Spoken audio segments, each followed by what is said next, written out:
are a lot of economic opportunities coming to Goose Creek. Today, I talk exclusively with the City of Goose Creek's Economic Development Director, Matt Brady, for this edition of Quintin's Close-Ups. And if you haven't already, subscribe to my YouTube channel and like Quintin's Close-Ups on Facebook. Matt Brady, welcome back to Quintin's Close-Ups. Thank you, Quintin. It's great to see you as always. Thanks for having me. You're very welcome. Obviously, you are Goose Creek's Economic Development Director.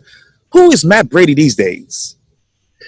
Well, Quintin, I've been here about 3 years. Matt Brady is, I guess, the same guy, except 3 years ago, in that amount of time, actually, I've gotten married and I've got a little baby that will be a year old in about a month. So that's a change. But we're still here at Goose Creek. 2020 is obviously different than anybody anticipated in terms of everything in life, right? We've got a lot of things happening, coronavirus being probably the most disruptive, and that has definitely impacted what we're doing here at Goose Creek. But overall, Goose Creek is still very busy. We have a lot of interest from people who are looking to locate here in terms of food and bev and kind of amenity style things. And also we have some projects in the pipeline for some hopeful job creation developments coming down the pike too. So Matt Brady is still here. We have supportive city council, and things are different than we anticipated, but we're still moving along and cooking. Who wants to invest with Goose Creek? Well, Quintin, a lot of people do. Anyone who would be interested in really the broader Charleston market, which, as you know, we are a growing community, and I use the community pretty broadly. When I say Charleston market, I mean the 3 counties that typically compose the region when people think about us. So Goose Creek is really in a sweet spot for all of that. We have an increasing population. We have a relatively young population and affluent population. So the folks who are looking to develop things or redevelop, honestly, to reuse and redevelop some of these properties in town.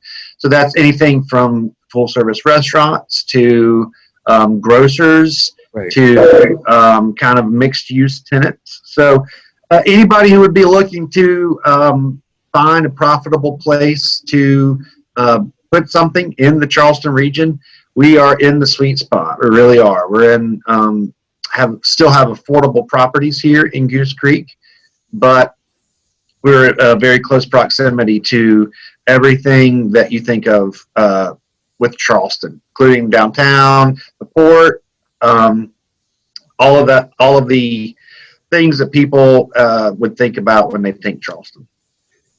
Let me go back, because you obviously said redevelopment. How many properties have been redeveloped in the city of Goose Creek?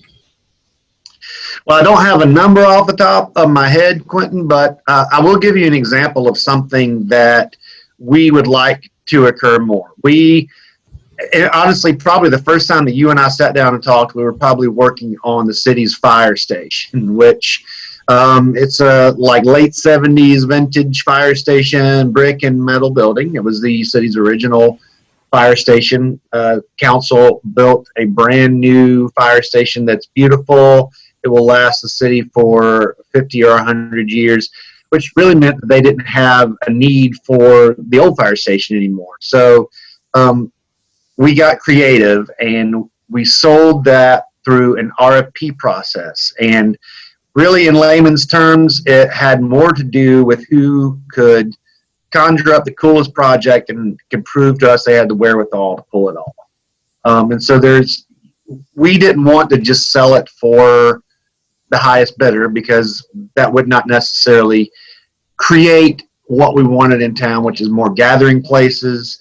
And I mean, it's not a technical term, but we wanted something cool there. So the long and short version, although I'm kind of making it a long version, is we went under contract and sold the property to City Evolve, which is a development firm that really kind of specializes in adaptive reuse and redevelopment. They've done a lot of things in a lot in the north across the region, but in North Charleston specifically, they've done Marquee Station, which is where Orange Spot is, which is where I think everybody in the region meets for coffee when they have a business meeting. They've done some stuff along Sproul Avenue, and they do things really tasteful and breathe new life into these buildings. And so that's the kind of firm we were looking for. And so we successfully closed on it, and their tenants are going to be a brewer and a full service restaurant. It's going to be called Creek City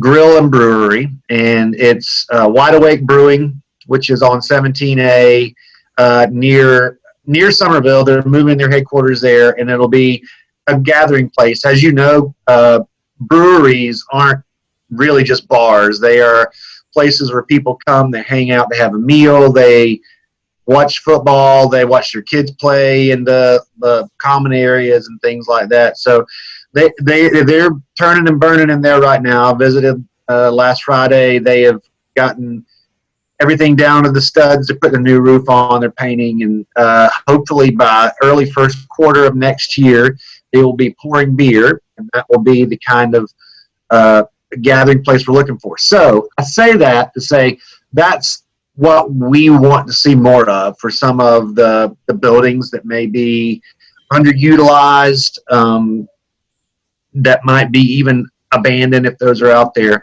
are projects where people come, they invest, they create a space for their business that will be here for generations. So we have kind of several different areas of town. We have the Red Bank Road corridor. We have our incentive zone corridor, which is the commercial core of town, St. James Avenue and Highway 52. Right. That's the incentive zone. We have Red Bank Road, which is the super incentive zone.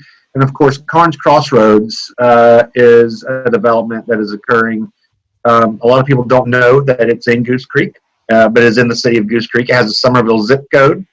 And for your viewers out there who are interested in changing a zip code, don't try it, because you're barking up the wrong tree. It's pretty much impossible. We've had great conversations with our legislative federal delegation, but it's just really hard to do it. So sometimes even the residents in Carnes Crossroads aren't sure that they are in the city of Goose Creek. But we have a great relationship with that developer, and there's been a lot of activity up there since you and I talked. Some major medical office has opened. Roper Berkeley Hospital has opened, which is a full-service hospital with an emergency room, dozen plus specialties, and that opened it's almost a year now, but there are plenty of babies being born there and people going there for services. A lot of food and bev has opened in Carnes Crossroads, things like East Bay Deli, Dunkin' Donuts, Steel City Pizza. So they are really busy up there as well. And, I think we're just going to continue to see that sort of growth as long as the region continues growing. What is the biggest difference between the incentive zone corridor and the super incentive? Well, it's the amount of money that you would have to invest, really. And so there's a sort of a list of identified things that council is looking for, everything from full service restaurants to corporate headquarters to research and development. It's sort of typical, but in the incentive zone, you have to invest $1 million. And in the super incentive zone, you have to invest $750,000. And that can be for everything from property acquisition to your upfits to vertical construction and some credits for jobs that you may create in there too. So we have used that incentive twice. CR Hip is locating in town. They are building a beautiful new headquarters. They are a major mechanical contractor. And we also have the Goose Creek Village, which is about 30,000 square feet of mixed use really mixed retail, food and bev, and services.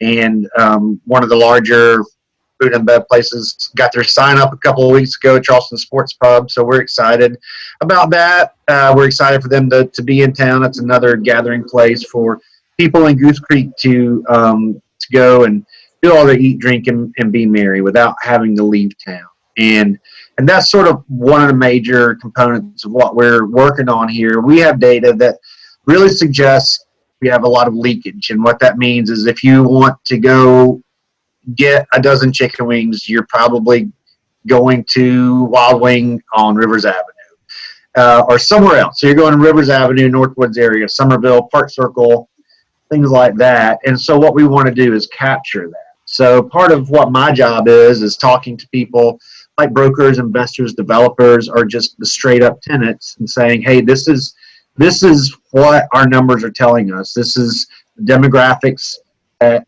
you're looking for, and you can be successful here. We understand that Goose Creek has sort of been off of your radar for a long time.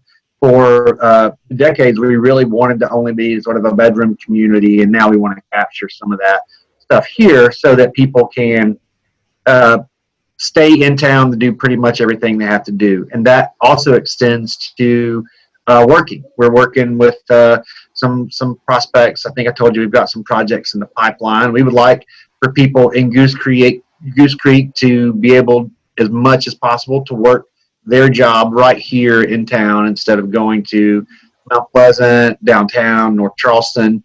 And not that there's anything wrong with any of those places. You know, I love the entire region, but we would just like people to have the option to live and work in the city that they're in and they call home. You talk about downtown. Where is the downtown Goose Creek? That's the question du jour there, Quintin.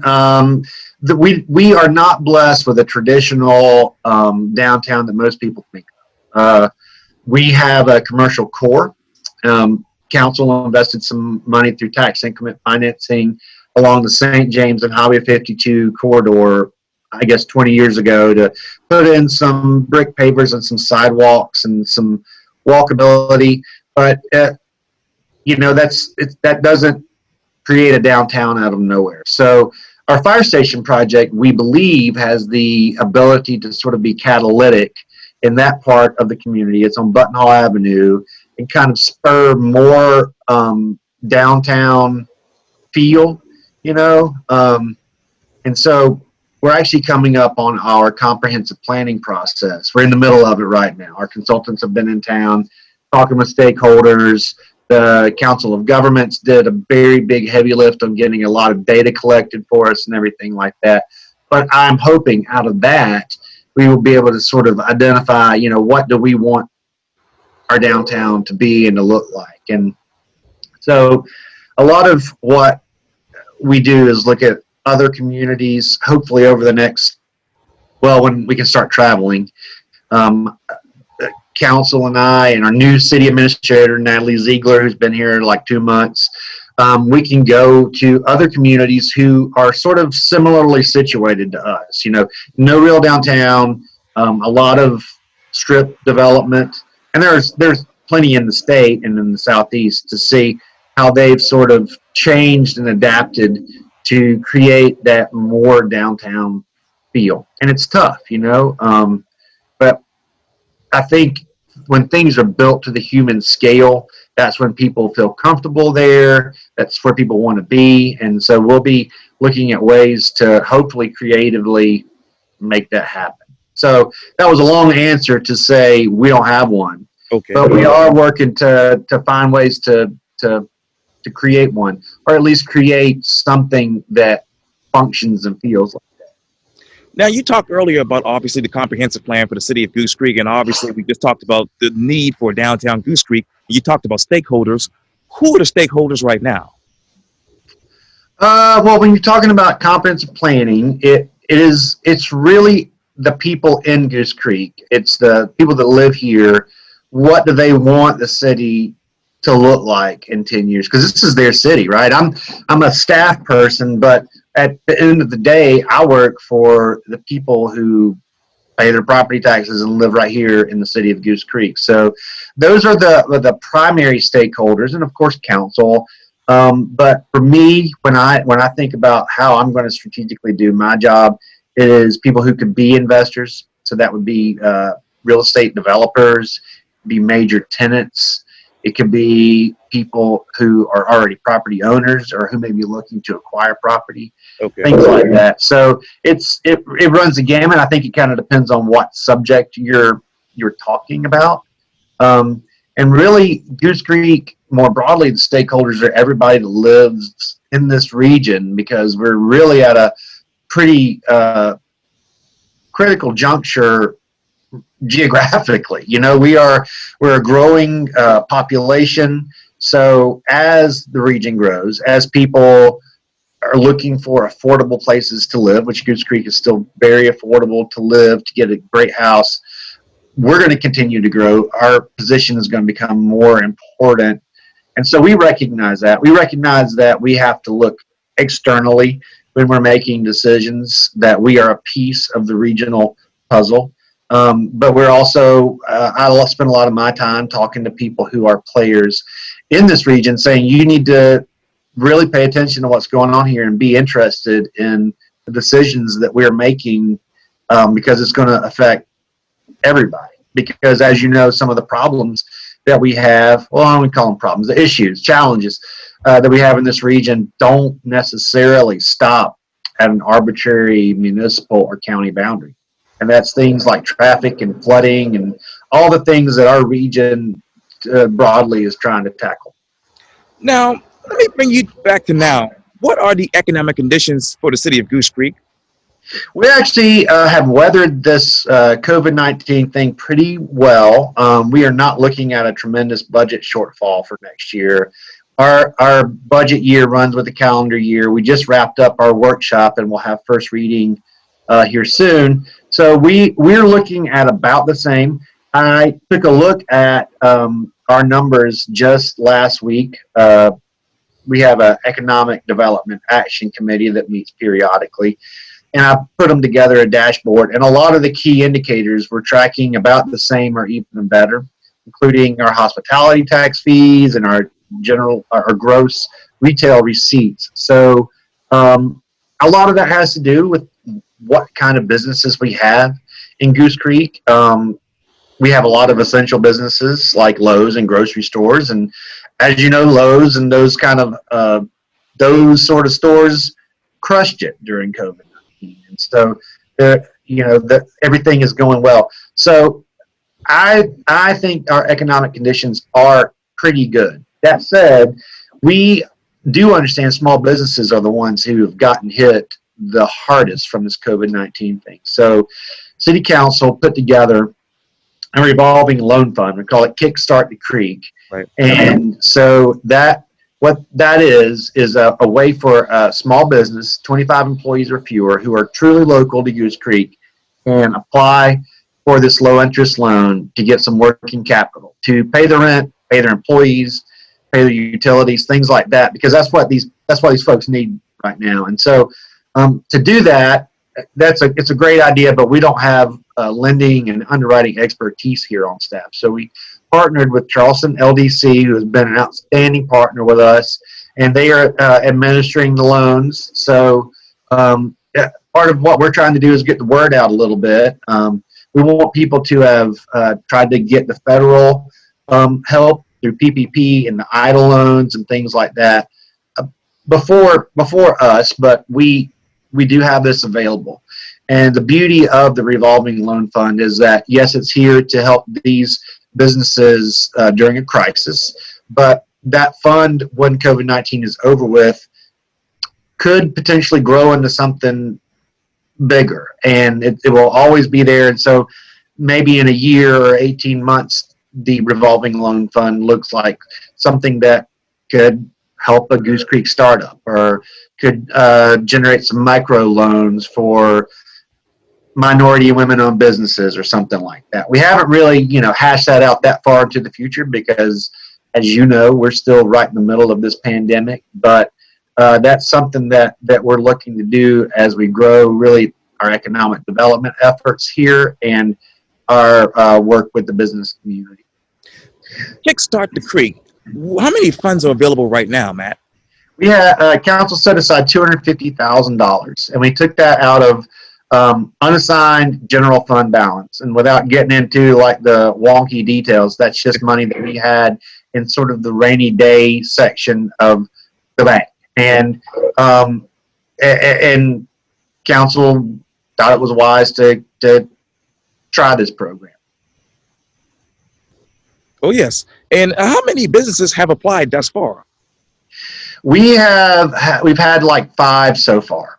And so what we do, they are in the process of working with LDC. So what we do from staff perspective is they come in through our secure online application portal, and we verify that they are in good standing with the City of Goose Creek, that they paid their business license, they aren't in arrears on anything, and then we shuffle them over to Charleston LDC, who has underwriting expertise. And so we have not issued one yet, but we've had several applicants. And so what Charleston LDC will do and is doing is kind of check, verify what their documents say, that they have been negatively impacted by COVID-19, that they've reached out through the federal programs and things like that. But if they can identify something that's a better product for the business, that's better than what we have, they have access to those things too. So that's the beauty of that as well. Like maybe there's another program. Maybe this business actually needs to go to the Small Business Development Center and get a business plan in place, and we'll start from scratch and things like that. So it's going pretty well. This week we're going to try to find a way to get the word out a little bit more, because we want as many people to know about this program as possible. And sorry about this, but let me ask you this. How many businesses have reopened since the virus started? You know, I don't have an actual number. I don't know of any place in town that is still completely shut down. You know, Mayor Habib issued his executive order about the mask, but that's pretty ubiquitous throughout the region, right? And so everyone's taking necessary precautions. But as I go around town and talk to businesses, it looks like everybody is back up and running. The fear is those few months that people work shut down, and if you're at half capacity in a restaurant, can you pay your bills and things like that? So that's kind of the philosophy behind Kickstart the Creek. And obviously, I'm 2 blocks away from King Street here in downtown Charleston. But how many businesses in Goose Creek have permanently closed? I'm not aware of any. Okay. If they have, I would urge them to reach out to me. I would say my department, but I'm a department of one, so they should call me, and we need to see what we can do to help them. Because we don't want any. It's a lot easier, frankly, Quintin, to help save a business than it is to recruit a brand new business in town. So we want to help whoever is out there. We actually have businesses opening up from scratch right now. Goose Creek Village has opened right now a consignment store, a dentist, and a handful of other things. So while COVID-19 is definitely something that we are concerned about, Goose Creek seems to be kind of inching along. And, you know, I was sort of predicting a very big 2020 for the city. And we have had folks, investor type folks, who are still interested, but obviously there's been a big pause on any big grand announcements. But I do think as we get the pandemic thing under control, the city, just like the rest of the region, will have some pretty cool announcements in the next, if not the end of this year, maybe the beginning of 2020. But I shouldn't say that because I just jinxed myself. So. Yes. And you led me to another topic, and obviously you've said this recently, and this is coming from your department: economic opportunities soaring in the city of Goose Creek. Where exactly are the opportunities right now? Well, they're all over. It kind of depends on what you are looking to do. Like I talked about, there are some opportunities to probably acquire buildings, to do adaptive reuse, to do funky and cool stuff along Red Bank Road. There are plenty of opportunities for new construction. There are available properties. Almost all of them are on our website. Okay. If you want to go and check it out. But there's opportunities for things like medical and stuff like that, and that would be St. James Corridor. It would be in Carnes Crossroads. And honestly, I would be remiss if I didn't talk about, and maybe this is on your notes or something, but we do have this Century Aluminum project that is going on right now. That is going to be a pretty big game changer for the city of Goose Creek. We are going to provide, presuming things work out the way we think they will, provide power to Century Aluminum. In turn, they will be annexed into the city of Goose Creek. That's the plan. And that's a job creator. That's huge for the city of Goose Creek. Some parcels along St. James Avenue have already been annexed into the city. So the Century has been a great partner for us throughout all of this. We're excited to have them in town. Yes, sir. And let me ask you this. You talk about economic opportunity. Is economic opportunity soaring for minority-owned businesses in Goose Creek? I think it is, Quintin, but that's always something that we can work on. We actually have a handful of meetings to find out how Matt Brady can learn more about how to interact with that community. I do think that opportunities are soaring, but frankly, we can always do a better job of reaching out and making sure that everybody is aware of what resources are out there and that we can be a resource ourselves however possible. And what other resources will businesses need 6 months from now? Well, access to capital is always a big one. So that's where, maybe the Kickstart the Creek program could evolve a little bit. But there are also possibly some grants out there, and there are some access to lenders and things like that. All businesses really need to have a strong business plan and understand the way the business world works. And so we have a great relationship with Small Business Development Center who can help folks put that together. We have great relationships with both the Metro Chamber and the Berkeley Chamber who have resources available.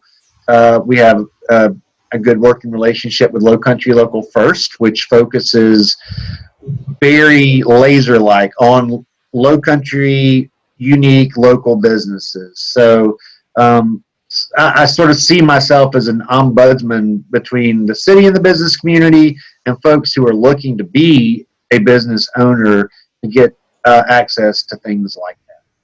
And you mentioned a lot of this early in the interview from my perspective, but what economic goals have you identified that would help with the city's comprehensive plan?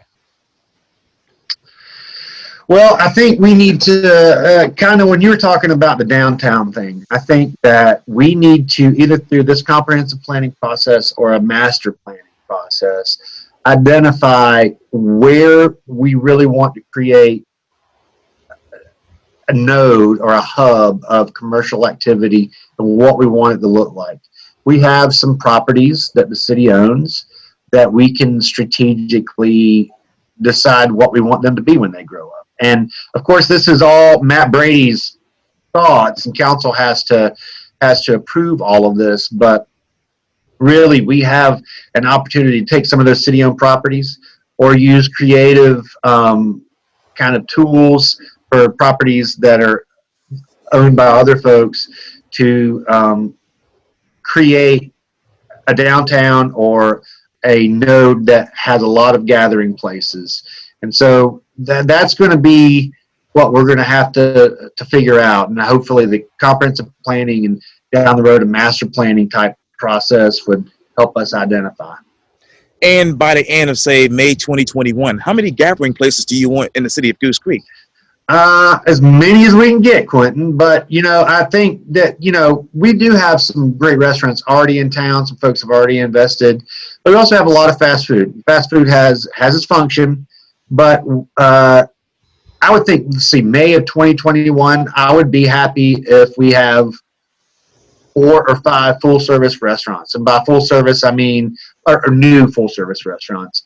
Now that's ambitious probably, but by full service, I mean sit down restaurants where you can go and it's not, fast food. So that would be ideal.